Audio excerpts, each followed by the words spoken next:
Hello trader, stock trading Bangla চ্যানেলে তোমাদের সবাইকে স্বাগত জানিয়ে শুরু করছি আজকের আলোচনা। মূলত আজকের আলোচনায় আমরা দেখে নেব বর্তমান মার্কেটের কি পরিস্থিতি, মার্কেট নিয়ে আমার কি ভিউ রয়েছে সেই বিষয়ে ডিটেলসে আলোচনা করব।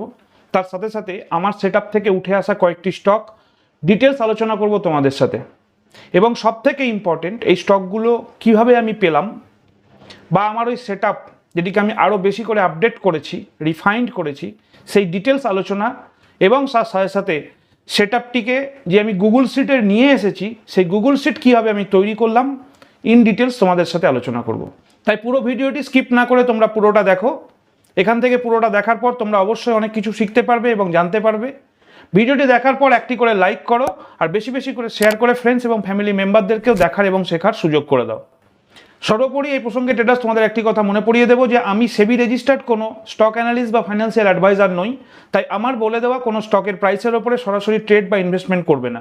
ট্রেড বা ইনভেস্টমেন্ট করার জন্য নিজেরা ভালোভাবে বিশ্লেষণ করবে এবং ফাইন্যান্সিয়াল অ্যাডভাইজারদের সাথে আলোচনা করে তারপরে ট্রেড বা ইনভেস্টমেন্টের মতো কোনো বড় পদক্ষেপ নেবে। ট্রেডার্স, প্রথমে আমি বলে দিই যে আজকের ভিডিও কিন্তু একটু বড় হবে। তার কারণ আমি তোমাদেরকে একদম হাতে ধরে গুগল শিট কীভাবে তৈরি করতে হয় পার্টিকুলার এই সেটআপের জন্য সেটা শিখিয়ে দেব।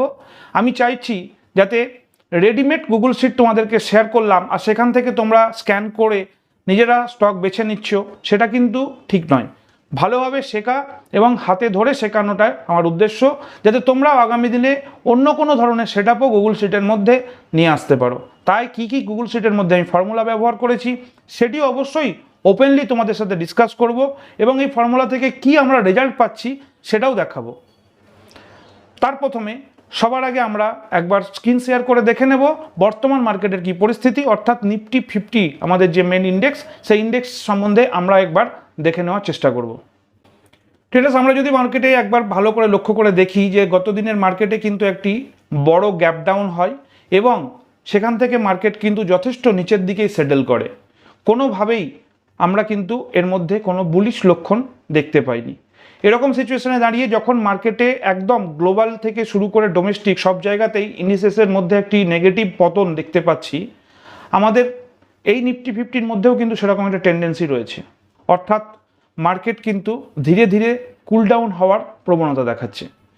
এরকম সিচুয়েশনে আমার যেটা মনে হচ্ছে যে একদম বাজেটের দিনে যে ডিপ তৈরি হয়েছিল এবং যেখান থেকে মার্কেট একটি রিকভার করার চেষ্টা করেছিল, সেই 24,000 যে গন্ডি 24,070-এর আশেপাশেই, যেটা আমি লাল মার্ক করে দেখিয়েছি, একটি একদম যে লাস্ট লো বানিয়েছিল 23 তারিখের বাজেটের দিনে, সেই লো পর্যন্ত কিন্তু মার্কেটের ক্র্যাশ করার বা কুল ডাউন করার সম্ভাবনাও থাকতে পারে। এর থেকে নিচে যদি চলে যায় কোনোভাবে মার্কেট, তাহলে কিন্তু সেক্ষেত্রে একটি বড় ক্র্যাশ আমরা লক্ষ্য করতে পারি।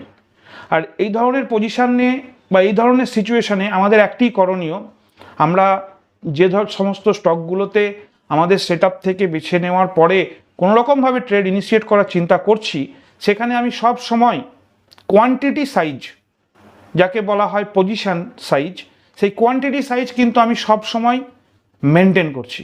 আর এটা মেনটেন করার জন্যই আমি কিন্তু আমার এর আগের দিনে তোমাদেরকে শিখিয়েছিলাম যে এই সেটআপটি আমি পার্টিকুলার ব্যবহার করে থাকি কোয়ান্টিটি সাইজ নির্ধারণ করার জন্য। এই পার্টিকুলার সেটআপ ডিটেলসে ব্যবহার করব বা শিখব আমরা এর পরের ধাপে। তার আগে আমরা মার্কেটের সিচুয়েশানে যেটা দেখতে পাচ্ছি যে গ্লোবাল মার্কেট ডাউ জোন্স থেকে শুরু করে হ্যাংসাই, চাইনিজ মার্কেট, জাপানিজ মার্কেট, সব ইন্ডিসেসগুলোই ভরপুরভাবে নিচের দিকে তাদের কারেকশান নিচ্ছে। এবং আমাদের এই সপ্তাহে আরবিআইয়ের মিটিং থাকার জন্য রেট কাট থেকে শুরু করে ইনফ্লেশনের বিভিন্ন রকমের আলোচনা, পজিটিভ যদি কোনো নিউজ উঠে না আসে, কোনোভাবে নেগেটিভ নিউজের যদি রেজাল্ট আসে, তাহলে কিন্তু মার্কেটের মধ্যে অতি থেকে অতি বড় কারেকশান আমরা দেখতে পাবো।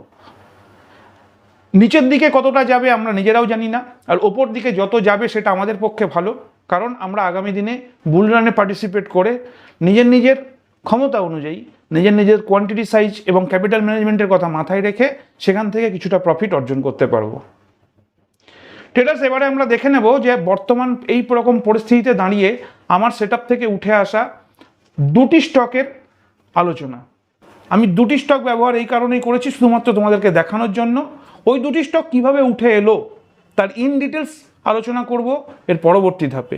প্রথমে আমরা আগে ওই দুটি স্টক একটু দেখে নিই, এবং দুটি স্টক উঠে এসেছে কোথা থেকে সেটা তোমরা দেখলেই বুঝতে পারবে যে আমি কোন সেটআপের কথা তোমাদের সাথে বলছি। স্ট্যাটাস দেখে কি কিছু বোঝা যাচ্ছে সেটআপটির সম্বন্ধে? হ্যাঁ, তোমরা ঠিকই ভেবেছো, সেটআপটি হচ্ছে 44 MA সাপোর্ট সেটআপ। আমরা খুব পরিষ্কারভাবে বুঝতে পারছি যে 44 MA একটি রাইজিং পজিশনে রয়েছে। 44 MA সাপোর্ট পজিশনের যে কনসেপ্ট, সেই সাপোর্ট কনসেপ্টে আমাদের যে স্ট্র্যাটেজি, সেই স্ট্র্যাটেজির মেন মানে প্রাথমিক কনসেপ্ট হচ্ছে 44 MA কে রাইজিং হতে হবে, এবং 44 MA থেকে যদি কোনো ক্যান্ডেলস্টিক সাপোর্ট নেয় অথবা খুব কাছাকাছি থাকে, তাহলে আমরা সেই ক্যান্ডেলের হাইয়ে আমাদের ট্রেড ইনিশিয়েট করার চিন্তা ভাবনা করি, এবং সেই ক্যান্ডেলের লোতে আমরা আমাদের স্টপ লস নির্ধারণ করি। এবং ক্যান্ডেলের যে হাইট সেটিকে যদি রুপিজে কনভার্ট করি, তাহলে সেই কোয়ান্টিটির রুপিজের দ্বিগুণ আমরা প্রফিট করার চিন্তা ভাবনা করি, অর্থাৎ 1:2 রিস্ক রিওয়ার্ড রেশিও মেনটেন করার চেষ্টা করি।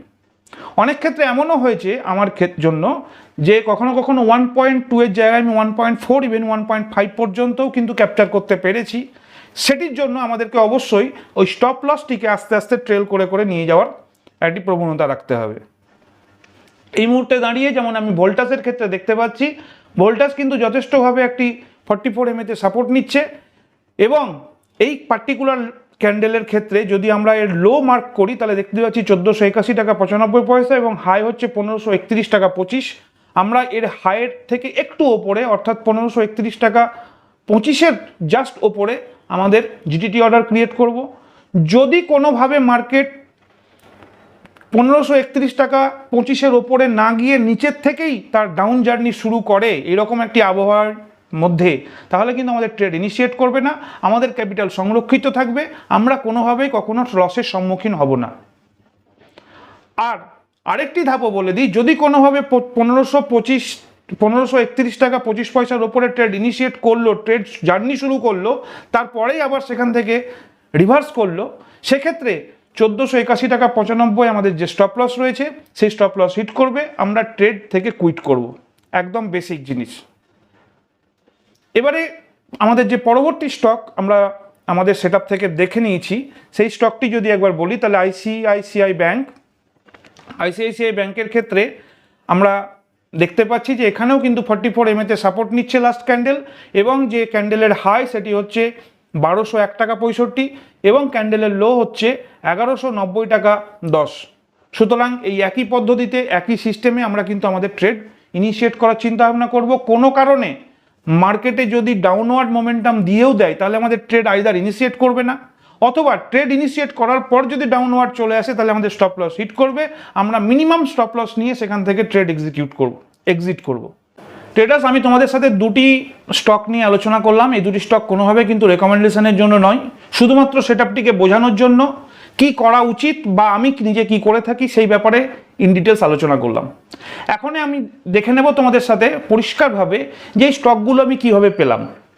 একদম প্রথম থেকে শেষ পর্যন্ত পুরো ভিডিওটা তোমরা দেখো, এবারে তোমরা শিখতে পারবে নিজেরা স্বাবলম্বী হবে যে কিভাবে আমি নিফটি 500 থেকে 500 স্টকের মধ্যে থেকে মাত্র কয়েকটি স্টক, হাতে গোনা কয়েকটি স্টক বেছে নেব, এবং সেই স্টকগুলোর ওপরে ম্যানুয়ালি আলাদা আলাদা করে চার্টে অ্যানালিসিস করে দেখে নেব যে ঠিক এক্স্যাক্টলি কোন স্টকে আমার আজকে ট্রেড ইনিশিয়েট করার প্ল্যান করব। চলো দেরি না করে এবারে দেখে নিই। ট্রেডার্স, প্রথমেই আমরা যেটা করব সেটা হচ্ছে গুগলে গিয়ে আমরা এখানে লিখব এনএসসি। নর্মালি এনএসসি লেখার পরে আমি এগুলো একদম প্রথম থেকে এই কারণেই বলছি যে যারা নতুন রয়েছে আমার সাথে আমাদের এই এক্সটেন্ডেড ইউটিউব ফ্যামিলির মধ্যে তাদের ক্ষেত্রে সুবিধা হবে। যারা এই বেসিক জিনিসটি জানে তারা হালকা করে স্কিপ করে সামনের দিকে টেনে নিয়ে পরবর্তী ধাপ দেখতে পারে। তাহলে আমরা প্রথমেই চলে আসছি এনএসসি সাইটের মধ্যে। এনএসসি গুগলের মধ্যে এনএসসি লিখলে আমাদের যে প্রথম সাইটটি আসবে national stock exchange of India limited, আমরা সেটার উপরে ক্লিক করব। এনএসসি সাইট খুলে যাবে। এনএসসি সাইট খুলে যাওয়ার পরে এরপরে আমরা একটু নিচের দিকে নামবো। নিচের দিকে নেমে এলেই দেখবে এখানে কিছু স্টকের নাম দেখাচ্ছে, তার ঠিক নিচে ডান দিকে লেখা রয়েছে ভিউ অল। আমি ভিউ অলের ওপরে একবার ক্লিক করব। ভিউ অলে ক্লিক করার পরেই দেখো এখানে দেখাচ্ছে নিফটি 50 এবং ডান দিকে একটি ছোট্ট অ্যারো আছে, ডাউন অ্যারো। এই নিফটি 50 লেখা রয়েছে, তার মানে নিচে যতগুলো স্টক এই মুহূর্তে দেখাচ্ছে সেগুলো কিন্তু নিফটি 50 অন্তর্ভুক্ত। অর্থাৎ আমরা যেটা বলি যে নিফটি 50 স্টক, যে 50টি টপমোস্ট কোম্পানি নিয়ে আমাদের এই নিফটি 50 তৈরি হয়েছে, সেই নিফটি 50 টপমোস্ট কোম্পানিগুলোর লিস্ট এখানে আমরা দেখতে পাচ্ছি। এবারে আমরা কি করব, খুব বেসিক জিনিস, এখান থেকে আমরা ডাউনলোড সিভিভি করে নেব। যখনই এটি ডাউনলোড সিভিভি হয়ে যাবে, আমি আমার ক্ষেত্রে যদি এরকম করে ডাউনলোড করে নিই, দেখো এটা ডাউনলোড হচ্ছে। এই ডাউনলোড হয়ে যাওয়ার পরে আমরা কি করব বলছি, তার আগে নিফটি 50 পরের ধাপে আমরা কি করব, নিফটি 50 ঠিক একইভাবে দেখো মিড ক্যাপ 150 রয়েছে, এটিকে সিলেক্ট করব। যখনই এটিকে সিলেক্ট করে নেব, নিচের সেকশানে আমাদেরকে মিড ক্যাপ যে 150 স্টক রয়েছে সেগুলো কিন্তু পরপর দেখাবে এবং ঠিক একই পদ্ধতিতে আমরা এখান থেকে ডাউনলোড সিভিভি করে নেব। আমাদের হার্ড ডিস্কের মধ্যে সেটি গিয়ে একটি এক্সেল ফরম্যাটে জমা পড়বে এবং 3 নম্বর যে সেকশান সেটি হচ্ছে স্মল ক্যাপ 250 আমরা সিলেক্ট করব। এখানেও কিন্তু স্মল ক্যাপের যে টোটাল 250 স্টক রয়েছে সেটি কিন্তু এখানে শো করবে। এটিকেও একইভাবে আমরা ডাউনলোড সিএসভি করে নেব। যখনই ডাউনলোড সিএসভি করে নেব, এগুলো পার্টিকুলার একটি এক্সেল ফরম্যাটে চলে আসবে। আমি যেমন নিফটি 50 স্টক এখানে তোমাদের দেখিয়েছিলাম যে কি করে আমি এখান থেকে ডাউনলোড করলাম, সেই ডাউনলোড যে ফাইলটি সেটি হচ্ছে একটি এক্সেল ফাইল, সেটিকে আমরা ওপেন করব। ওপেন করার পরে যেটি হবে, এক্সেল ফাইলটি ওপেন হওয়ার পরে আমরা বেসিক যে প্রথম স্টার্টিং কলমটি রয়েছে এ কলম, এই কলমটিকে শুধুমাত্র কপি করে নেব, কিচ্ছু করব না, শুধু কপি করে নেব। কপি করে নেওয়ার পরে আমাদের ডিজায়ার্ড যে একটি গুগল শিট যেটার উপরে আমরা এই কাজটি করব, সেখানে এসে একদম সিম্পলি আমরা এই ঘরের মধ্যে প্রথমে বি কলমের মধ্যে আমি এটিকে পেস্ট করে দেব। বি কলমে এটিকে পেস্ট করব। এরপরে এ কলমের মধ্যে আমরা লিখব এক্সচেঞ্জের নাম, অর্থাৎ এনএসসি। এমন অনেক ইন্ডিয়ান মার্কেটের স্টক রয়েছে যেগুলো কিন্তু ডাউ জোন্স বা অন্যান্য দেশের এক্সচেঞ্জের মধ্যেও কিন্তু ট্রেড হয়। সেই জন্য আমরা এক্সচেঞ্জের নাম যদি পার্টিকুলার স্ক্রিপ্টের আগে দিয়ে দিই, তাহলে কিন্তু সঠিক ডেটা গুগল শিটে অর্থাৎ গুগল ফাইন্যান্স ফর্মুলাতে উঠে আসবে। এই জন্যই আমাদেরকে এক্সচেঞ্জের এই নাম প্রথমে এ কলমে লিখে নিতে হবে। বি কলমে আমরা পুরো স্ক্রিপ্ট যেটি আমরা ওই এক্সেলের মধ্যে পেয়েছিলাম কপি করলাম, সেটিকে পেস্ট করে দিলাম। তারপরে সি কলমে আমরা একটি পার্টিকুলার ফর্মুলা লিখব, সেটি হচ্ছে ইকুয়াল টু কনক্যাট ব্র্যাকেট শুরু এনএসসি। আমরা এই সেলটিকেও চয়েস করতে পারি, অথবা এখানে ডাইরেক্ট এনএসসি লিখে কোলন দিয়ে ইনভার্টেড কমা ক্লোজ করব, কমা দেব, তারপর এই পার্টিকুলার বি কলমটিকে আমরা চুজ করব। যখনই আমরা এটি করে ফেলবো, এখানে কিন্তু অটোমেটিক্যালি আমাদের কনকাট হয়ে এই এনএসসি পরে স্ক্রিপ্টের নামটি চলে আসবে। নেক্সট ডি কলমের মধ্যে আমরা পার্টিকুলার গুগল ফাইন্যান্সের এই ফর্মুলাটি সেট করব। এই প্রত্যেকটি ফর্মুলা কিন্তু আমি ডেসক্রিপশন বক্সে দিয়ে দেব। প্রত্যেকটি ফর্মুলা আমি এই সি থেকে যত রকমের ফর্মুলা শুরু হয়েছে কে পর্যন্ত আমি ডেসক্রিপশন বক্সে দিয়ে দেব। তোমরা সেখান থেকে দেখে নিয়ে ভালো করে বুঝে নেওয়ার পরে গুগল ফাইন্যান্স শিটের মধ্যে নিজেরা এস্টাবলিশ করবে, নিজেরা সেখান থেকে পুরো সিস্টেমটা বানাবে। আমি কিন্তু রেডিমেড কোনোভাবেই এই পার্টিকুলার শিটের যে লিঙ্ক সেটি প্রোভাইড করতে পারবো না, পারবো না থেকে বড় কথা, আমি ইচ্ছে করে করবো না। আমি চাইছি তোমরা নিজেরা করো, নিজেরা শিখে ফেলো। আগামী দিনে আরও অনেক এরকম ধরনের গুগল শিট তোমরা নিজেরাই তৈরি করতে পারবে গুগল ফাইন্যান্সের ফর্মুলার সহায়তা নিয়ে। যাই হোক, এখন সিতে আমরা ডি কলমে কি পাচ্ছি, current market price. Current market price হচ্ছে C2 পার্টিকুলার এই সেলের যে স্ক্রিপ্ট রয়েছে তার প্রাইস আমরা এখানে ফেচ করলাম। এবারে আমরা তুলব 44M এর যে প্রাইস, সেই 44M এর প্রাইস। 44M এর প্রাইস আমরা কিভাবে তুলব, আমরা এই পার্টিকুলার ফর্মুলাটি ব্যবহার করব। এই ফর্মুলার মধ্যে আমি বেসিক্যালি করেছি কি, প্রথম স্টার্টিং ফর্মুলা হচ্ছে গুগল ফাইন্যান্স C2, মানে এই আদানি এন্টারপ্রাইজের প্রাইস আজ থেকে 132 দিন আগের। 132 দিন আগের এই কারণেই তার কারণ হচ্ছে 44 দিনের যখন আমি কোনো অ্যাভারেজ প্রাইস নিচ্ছি, 44M এর বেসিক জিনিস কি, 44M এর বেসিক জিনিস হচ্ছে 44 দিনের যে ক্লোজিং প্রাইস তার অ্যাভারেজ। তাহলে ক্লোজিং প্রাইসের অ্যাভারেজ যখন নিচ্ছি আমি, তখন আমাকে তার 3 গুণ আগের দিনের ডেটা থেকে আস্তে আস্তে মিলিয়ে আনতে হবে, এবং সেই জন্য টুডে -132 টুডে 1,0 এখানে আমার প্রথম ফর্মুলাটা শেষ হলো। এরপরে আমি কলমটা সিলেক্ট করছি 44 কলম নম্বর ধরে, এবং পুরো ফর্মুলাটি তোমরা দেখো এখানে। তার আগে আমরা শর্ট করছি, তারপর সেটিকে কোয়ারি ফেলেছি, এবং তার সব শেষে একটি অ্যাভারেজ ফর্মুলা লাগিয়েছি। এই পরপর দেওয়ার পরে কিন্তু এই পার্টিকুলার এইটি উঠে আসছে, এবং এটি যে সঠিক সেটি চেক করার জন্য যদি আমরা এই আদানি এন্টারপ্রাইজের স্ক্রিপ্টটিকে কপি করি এবং একবার চেক করে দেখি, তাহলে দেখতে পাবো, দেখো 44M এর প্রাইস কত দেখাচ্ছে। 44M এর প্রাইস দেখাচ্ছে 3157.77, 3157.77। আমরা এখানে যদি দেখি 3157.77ই দেখতে পাচ্ছি। সুতরাং আমাদের ফর্মুলা যে সঠিকভাবে কাজ করছে তার প্রমাণ এখানে আমরা পেলাম। একইভাবে আমরা 200M এর ফর্মুলাগুলো সেট করতে পারি। বাকি যে ফর্মুলাগুলো আমি ব্যবহার করেছি, টুডেজ হাই, টুডেজ লো, 20 ডে অ্যাভারেজ ভলিউম বা লাস্ট ডে ভলিউম, এগুলো ফর্মুলাগুলো আমি দিয়ে দেবো, কিন্তু এগুলো না ব্যবহার করলেও চলবে। মূলত 44M পর্যন্তই আমাদের দরকার। আমি এখানে আমার কাজের সুবিধের জন্য এটিকে ব্যবহার করে থাকি।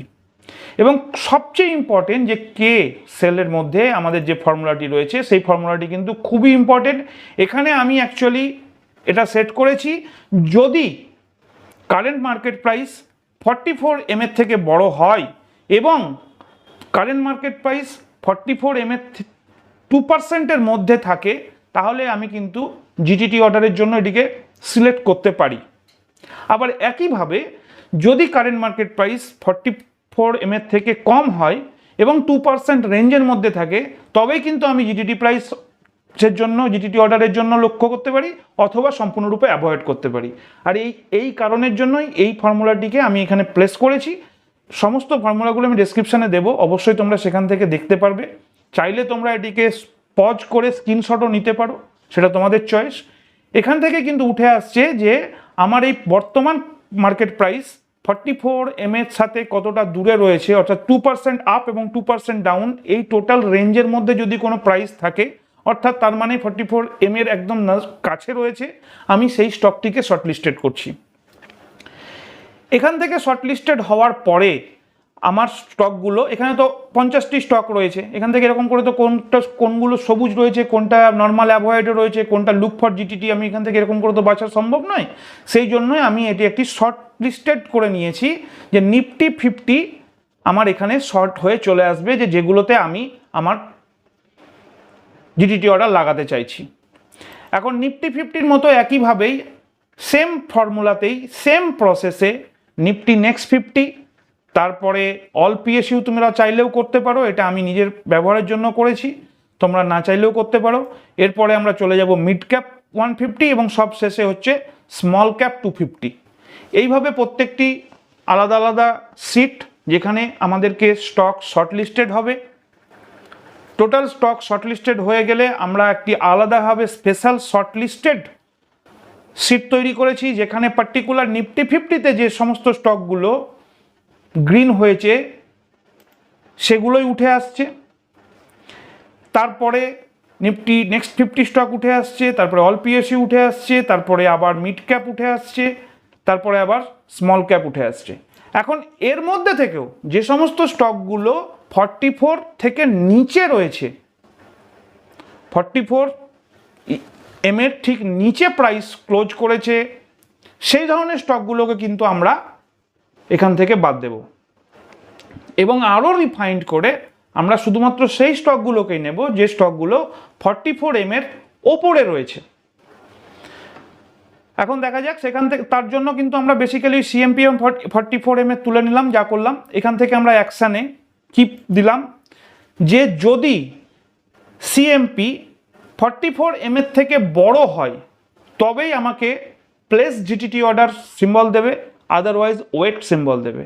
দেখো আমার উঠে এসছে এতগুলো স্টক 44M এর কাছাকাছি রয়েছে।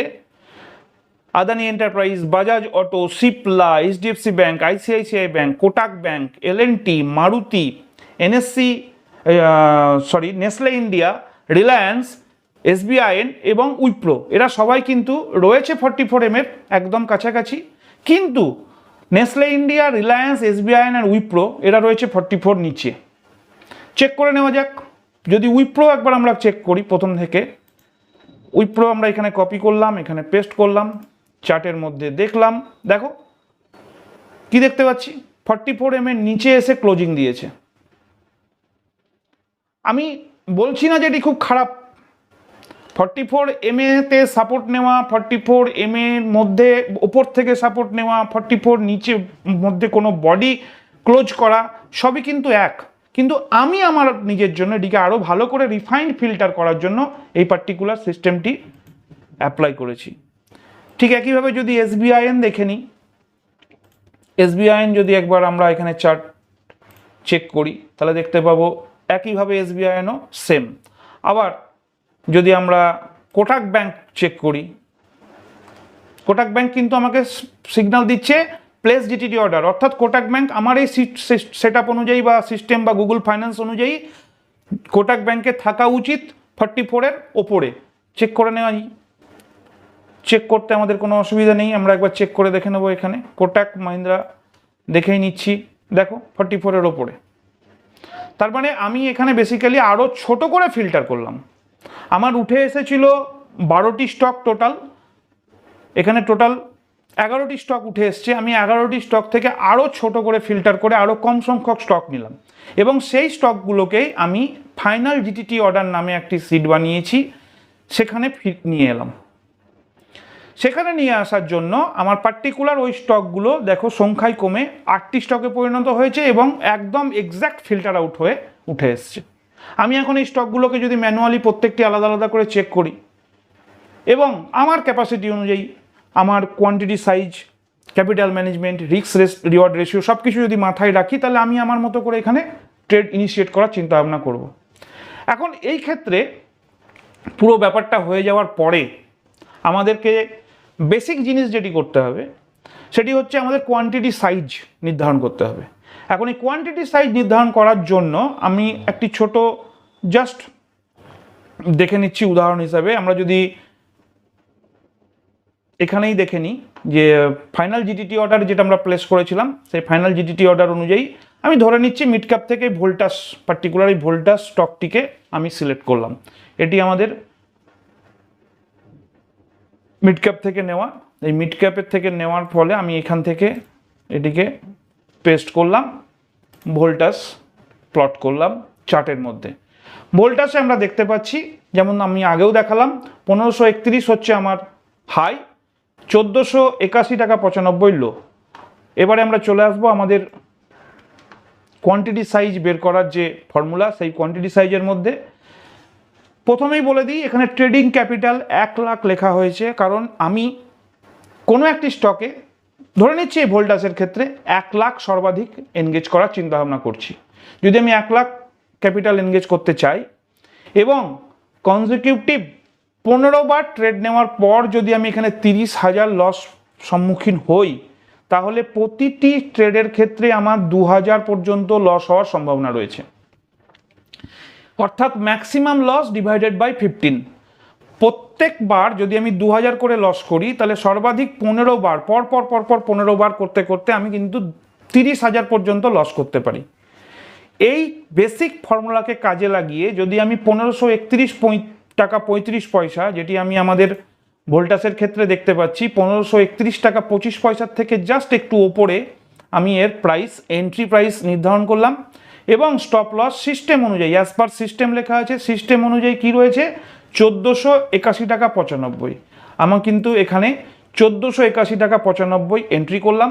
যথারীতি আমাদের স্টপ লস পার স্টকের ক্ষেত্রে দাঁড়ালো 49 টাকা 40 পয়সা এবং এই 49 টাকা 40 পয়সার উপর ভিত্তি করেই রিস্ক পার ট্রেড অর্থাৎ 2000 ভাজিত স্টপ লস পার স্টক অর্থাৎ 49 টাকা 40 পয়সা করে আমরা 40 এই কোয়ান্টিটি নির্ধারণ করলাম। অর্থাৎ আমরা এই পার্টিকুলার ভোল্টাসের ক্ষেত্রে সর্বাধিক 40 পিস যদি আমি ধরে নিই স্টক বা কোয়ান্টিটি, 40টির বেশি কোয়ান্টিটি আমরা কখনোই ইনিশিয়ালি নেব না। Risk management, quantity size, risk reward সব কিছু মাথায় রাখলে আমাদেরকে এই 40টি কোয়ান্টিটি নিতে হবে, এবং এই 40টি কোয়ান্টিটি নেওয়ার জন্য আমার ইনিশিয়াল ক্যাপিটাল এনগেজ হবে অলমোস্ট 62,000, 62,000। এখন এই 62,000 ক্যাপিটাল এনগেজ করার পরে এবার 49 টাকা 40 পয়সা হচ্ছে আমাদের স্টপ লস। তাহলে আমাদের স্টপ লসের দ্বিগুণ আমাদের টার্গেট হবে, স্টপ লসের দ্বিগুণ আমাদের টার্গেট হবে। অর্থাৎ আমাদের টার্গেট হওয়া উচিত, এখানে যদি একবার আমরা দেখে নিই, স্টপ লসের দ্বিগুণ টার্গেট করতে গেলে 49.40 ইন্টু 2, এটা হচ্ছে আমাদের 98 টাকা 80 হচ্ছে আমাদের টার্গেট প্রাইস। এবং অ্যাকচুয়াল স্টকের টার্গেট প্রাইস কত হতে পারে? স্টকের টার্গেট প্রাইস হতে পারে 1531 টাকা 35 আমরা এনগেজ করেছি, সেখান থেকে 98 টাকা 80 পয়সা, এটা হচ্ছে আমাদের 1630 টাকা 15 পয়সা পর্যন্ত আমরা আমাদের টার্গেট নেব। সেখানে আমরা এক্সিট করার প্ল্যান করব। যদি কোনো কারণে দেখি যে মার্কেটের মধ্যে একটি ভালো টেন্ডেন্সি রয়েছে, তাহলে সেক্ষেত্রে স্টপ লস ট্রেল করব।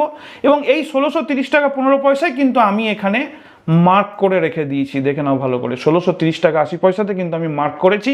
এটা আমার গ্রিন লাইন দিয়ে মার্ক করা রয়েছে, যেখানে আমার টার্গেট রয়েছে। তাহলে বেসিক জিনিস আমি তোমাদেরকে বোঝাতে পারলাম। এবং কোনো কারণে যদি স্টপ লস হিট করে, কোনো কারণে যদি স্টপ লস হিট করে, তাহলে দেখো 44 কোয়ান্টিটি রয়েছে, 40 কোয়ান্টিটি, 40 ইন্টু যদি আমাদের স্টপ লস আমরা মাল্টিপ্লাই করি 1976 টাকা, অর্থাৎ অলমোস্ট 2000 টাকা পর্যন্ত আমরা লস করতে পারি। তাহলে 2000 টাকা লস করব, 4000 টাকা প্রফিট করব। 1:2 হচ্ছে বেসিক রিস্ক রিওয়ার্ড রেশিও। যদি 10 বার এরকম ট্রেড করি আর 5 বার প্রফিট করি, আর 5 বার যদি লস করেও থাকি, তাহলে আমরা 5 বার প্রফিট করার জন্য 5 ইন্টু 4000 অর্থাৎ 20,000 প্রফিট করব। এবং 5 বার যদি লস করি, তাহলে 5 বার ইন্টু 2000 মানে 10,000 আমরা লস করব। ওভারঅল 20,000 প্রফিট করলাম আর 10,000 লস করলাম, সেখান থেকে কিন্তু আমরা বর্তমানে 10,000 প্রফিটে থাকবো। অর্থাৎ 50-50 যদি আমাদের রিস্ক রিওয়ার্ড রেশিও হয়েও থাকে, তাহলেও কিন্তু আমরা গেন করব।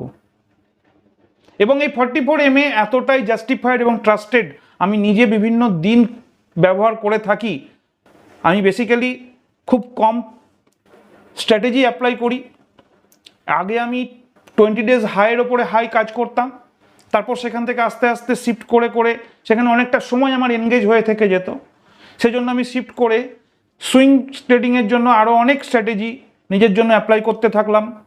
করতে করতে কিন্তু আমি 44MA এই পার্টিকুলার স্ট্র্যাটেজির ওপরে বিগত কয়েক মাস, মে মাসের শেষের দিক থেকে আমি এর ওপরে ট্রাই করছি, বারবার ট্রেড করছি খুব ছোট কোয়ান্টিটি, যেটা আমার নির্ধারিত হচ্ছে তার থেকেও কম পরিমাণ কোয়ান্টিটি নিয়ে আমি ট্রাই করেছি। দেখেছি এখানে কোনো রেজাল্ট আসছে কি না, কতটা সাকসেস রেশিও থাকছে, এবং সেই সাকসেস রেশিওর উপর ভিত্তি করেই কিন্তু আজকে আমি তোমাদের সাথে শেয়ার করছি। এবং পুরো ইন ডিটেলস কীভাবে স্টক আমি 500 স্টকের ভেতর থেকে তোমাদের জন্য নিয়ে এলাম। তোমরা চাইলে শুধুমাত্র নিফটি 50, শুধুমাত্র নিফটি নেক্সট 50, অথবা মিড ক্যাপ 150 বা স্মল ক্যাপ 250 এর ওপরেও কিন্তু এই পার্টিকুলার গুগল শিট বানিয়ে সেখান থেকে স্টক সিলেক্ট করে সেগুলোকে ম্যানুয়ালি প্রত্যেকটা চার্টের ওপরে অ্যানালিসিস করে ফাইন্যান্সিয়াল অ্যাডভাইজারদের সাথে আলোচনা করে তারপর পদক্ষেপ নিতে পারো। আর এই পুরো ভিডিওতে যে সমস্ত ফর্মুলাগুলো ব্যবহার করেছি, আমি স্টেপ বাই স্টেপ আমি একবার দেখিয়ে দিই। প্রথমে আমাদের যে মেন স্ক্রিপ্ট অর্থাৎ নিফটি 50 যে ফর্মুলাগুলো রয়েছে, সেটা আমি নিফটি 50 ফর্মুলা বলে লিখে দেব ডেসক্রিপশানের মধ্যে। পরবর্তীতে এই যে শর্টেড লিস্টের মধ্যে যে ফর্মুলাগুলো রয়েছে পার্টিকুলার নিফটি 50 সেকশানে, বাকিগুলো সেম একই রকমভাবে আমি সেই ফর্মুলাগুলো রিপিট করে দেবো। এবং ফাইনাল জিটিটি অর্ডার লিস্ট বলে যে সিটটি রয়েছে সেখানেও নিফটি ফিফটিতে যে ফর্মুলাটা আমি ব্যবহার করেছি এই পার্টিকুলার সেকশনের জন্য, সেটিও আমি আলাদা করে নাম উল্লেখ করে লিখে দেবো। কিন্তু প্লিজ তোমরা এই গুগল শিট শেয়ার করার জন্য বলবে না, কারণ গুগল শিট শেয়ার করে আমি এর আগে অনেকবার ভুগেছি, আমার মাদার যে মেন সিট সেই সিট চেঞ্জ করে দিচ্ছি। কোনো কারণে তোমাদের হয়তো সেভ করতে ভুল হচ্ছে, কোনো কারণে এডিট করতে ভুল হচ্ছে, আমার মেন সিট বারবার হ্যাম্পার হচ্ছে। এবং তার থেকেও বড় কথা, আমি যখন পরবর্তীতে মেন সিটের কপি তোমাদের সাথে শেয়ার করলাম তখন এত মেল আসছে আমার কাছে যে পারমিশনের জন্য, তাতে কিন্তু আমি খুব মানে পাজলড অবস্থা হচ্ছে। এবং সেক্ষেত্রে সবার যদি আমি কাউকে যদি পারমিশন দিচ্ছি এডিটের, তাহলে সে এমন এডিট করছে যে অপরজন আবার ক্ষতিগ্রস্ত হচ্ছে। সেই কারণে আমি এই শেয়ারের সিস্টেমটিকে আপাতত মাথার মধ্যেই আনছি না। আমি সমস্ত ফর্মুলা ডেসক্রিপশনের মধ্যে লিখে দেব এবং তোমরা নিজেরা সেটিকে অ্যাপ্লাই করে গুগল শিটটা তৈরি করবে। ওকে ট্রেডার্স, আজকের মতো আলোচনা ভিডিও এখানেই শেষ করব। আজকের ভিডিও কিন্তু যথেষ্ট বড় হয়ে গেছে, তার জন্য আমি ক্ষমা প্রার্থী। আর এটাও ঠিক যে এরকম ডিটেলস আলোচনা করতে গেলে কিন্তু ভিডিও কখনোই 10 মিনিট বা 15 মিনিটের মধ্যে কভার করা যায় না। পুরো ইন ডিটেলস আলোচনার জন্য একটু সময় লেগেই থাকে। তবে তোমাদের মধ্যে এরকম অনেকেই প্রশ্ন করবে বা প্রশ্ন তোমাদের মনের মধ্যে তৈরি হবে যে এর আগে আমি চার্টিংকে 44M এর ফর্মুলা সেট করে সেখান থেকে স্টক শর্টলিস্টেড করতে শিখিয়েছিলাম, আজকে হঠাৎ কেন আবার গুগল শিটের মধ্যে ফিরে এলাম। দেখো, গুগল শিট একটি পুরোপুরি ম্যাথামেটিক্যাল ব্যাপার এবং এখানে আমার নিজের যে নিফটি 50 স্টকের ক্ষেত্রেই বলছি, 50টি স্টক আমি নিজে দেখতে পাচ্ছি এবং সেখান থেকে কোন কোন স্টক এটিকে ফুলফিল করছে 44M এর এই ফর্মুলাটিকে, সেটিকে কিন্তু পরীক্ষা আমরা প্রত্যক্ষভাবে করতে পারছি। আর এই কারণের জন্যই আমি গুগল শিটের এই ফর্মুলাটিকে সেট করেছি। তোমরা যারা পুরনো আমার ভিউয়ার রয়েছো তারা জানো যে আমি প্রথম দিকে কিন্তু গুগল শিটের ওপরেই আমার সব কিছু স্টক সিলেকশনের পদ্ধতিগুলো অ্যাপ্লাই করতাম। পরবর্তীতে আমি আরও অনেকের ভিডিও দেখে সেখান থেকে কিছুটা মোটিভেটেড হয়ে পরবর্তীতে চার্টিং এই সফটওয়্যারটিকে কিন্তু আমি নির্ধারণ করি এবং সেখানে আমি আমার মতো করে চ্যাট জিপিটির হেল্প নিয়ে বিভিন্ন ধরনের কোয়ারি আপডেট করি। যাই হোক, আজকে আমি তোমাদের সাথে আমার আরও রিফাইন্ড এবং আপডেটেড ভার্সান গুগল শিট তোমাদেরকে শেয়ার করলাম, তোমাদের সাথে আলোচনা করলাম এবং কী কী ফর্মুলা আমি ব্যবহার করেছি অবশ্যই আমি ডেসক্রিপশানে দিয়ে দেবো। তোমরা সেখান থেকে নিয়ে সেটিকে কপি করে নিজেদের মতো করে গুগল শিট তৈরি করবে। ট্রেডার্স, আজকের আলোচনা ভিডিও যদি ভালো লেগে থাকে তাহলে অবশ্যই বেশি করে একটু লাইক করে দিও আর শেয়ার করে ফ্রেন্ডস এবং ফ্যামিলি মেম্বারদেরকেও দেখার ও শেখার সুযোগ করে দাও। চ্যানেলে নতুন হলে অবশ্যই চ্যানেলটিকে সাবস্ক্রাইব করে বেল আইকনটিকে অন করে রাখলে তৎক্ষণাৎ নোটিফিকেশান যাবে আর আমি ভিডিও দিলেই তোমরা কিন্তু সেখান থেকে দেখতে ও শিখতে পারবে। ট্রেডার্স, আজকের মতো এখানেই শেষ করছি। ভালো থেকো, সুস্থ থেকো, দেখা হবে পরের ভিডিওতে। জয় হিন্দ, জয় ভারত।